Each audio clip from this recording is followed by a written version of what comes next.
Welcome to bitcoin world media, जहां हम करेंगे क्रिप्टो की बात आपके साथ। आज हम बात करने वाले हैं एक काफी नए विचार के बारे में, एक डिजिटल रुपया जो शायद विदेश से भारत पैसा भेजना आसान बना दे और सस्ता भी। जी हाँ, ये सुझाव एक भारतीय राजनेता प्रतीक भंडारी ने दिया है। तो आज हम इसी पर थोड़ी बात करेंगे कि ये है क्या और आम लोगों के लिए इसके क्या मायने हो सकते हैं। बिल्कुल, और ये समझना जरूरी है कि भारत के लिए ये टॉपिक इतना अहम क्यों है। आपको पता है, भारत दुनिया में सबसे ज्यादा पैसा विदेश से पाता है, मतलब रेमिटेंस। हाँ, ये रकम बहुत बड़ी है। सालाना कोई 11 लाख करोड़ रुपए से भी ज्यादा। बाप रे, 11 लाख करोड़ रुपए! ये तो मतलब अनगिनत परिवारों को सीधे असर करता है। बिल्कुल। और अभी जो तरीके हैं ना पैसा भेजने के, उनमें अक्सर काफी समय लगता है और खर्चा भी, वो भी कुछ कम नहीं है। हाँ, कई दिन लग जाते हैं और फीस भी अच्छी खासी कट जाती है। सही कहा। ओ, यहीं पर ये भंडारी जी का डिजिटल रुपए वाला आइडिया आता है। तो ये है क्या असल में, क्या चीज है ये?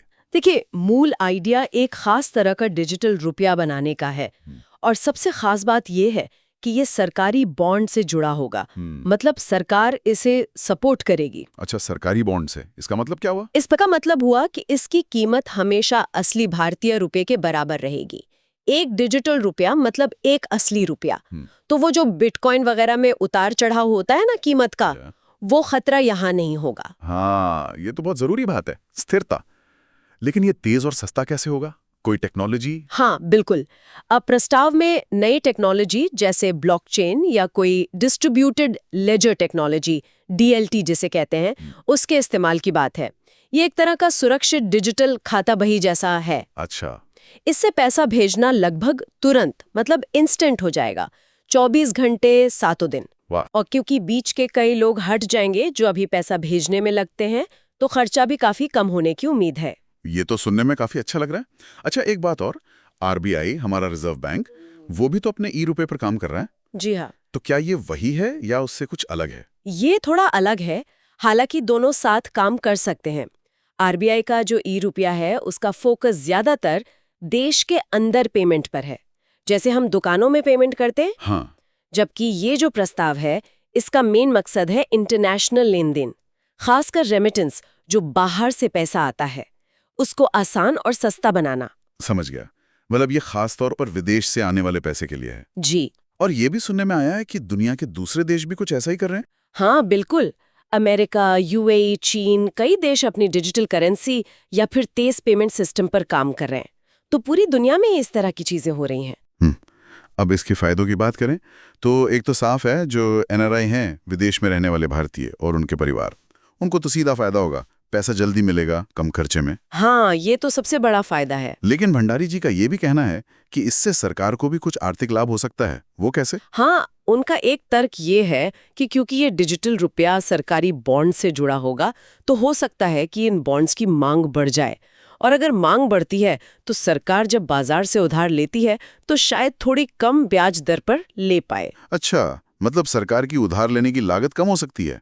ये एक इनडायरेक्ट फायदा हुआ। जी, ये एक अप्रत्यक्ष लाभ हो सकता है। और इसे लागू करने का क्या प्लान है? क्या एकदम से पूरे देश में? नहीं, सुझाव है कि इसे धीरे धीरे, स्टेप बाय स्टेप शुरू किया जाए।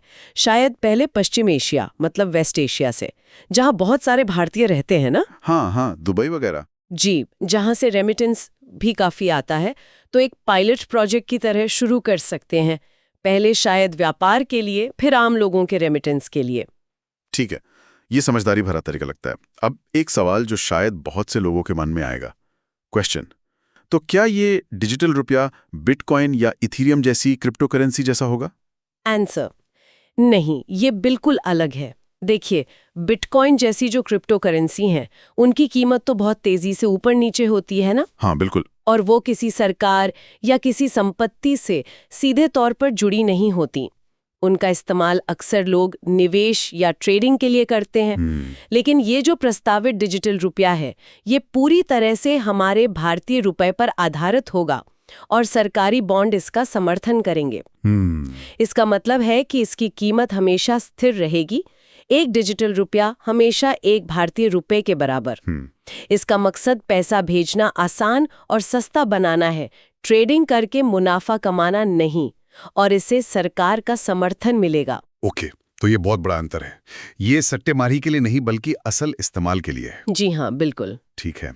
तो कुल मिलाकर ये एक इंटरेस्टिंग आइडिया है जो टेक्नोलॉजी का इस्तेमाल करके रेमिटेंस की एक पुरानी और बड़ी समस्या को शायद हल कर सकता है। चलिए अब जाते जाते हमारे श्रोताओं के लिए एक सवाल छोड़ते हैं। जरा सोचिए, अगर विदेश से पैसा भेजना वाकई इतना तेज, इतना आसान और लगभग मुफ्त जैसा हो जाए, तो इसका भारत में परिवारों की जिंदगी पर क्या असर पड़ेगा? सिर्फ पैसों के मामले में नहीं, बल्कि उनके फैसलों पर, शायद छोटे व्यापार शुरू करने की हिम्मत पर, इन सब पर। इस पर जरूर सोचिएगा। डेली न्यूज़ की जानकारी के लिए हमारे चैनल को सब्सक्राइब कर लें। जल्द ही मिलते हैं एक नए टॉपिक के साथ। धन्यवाद।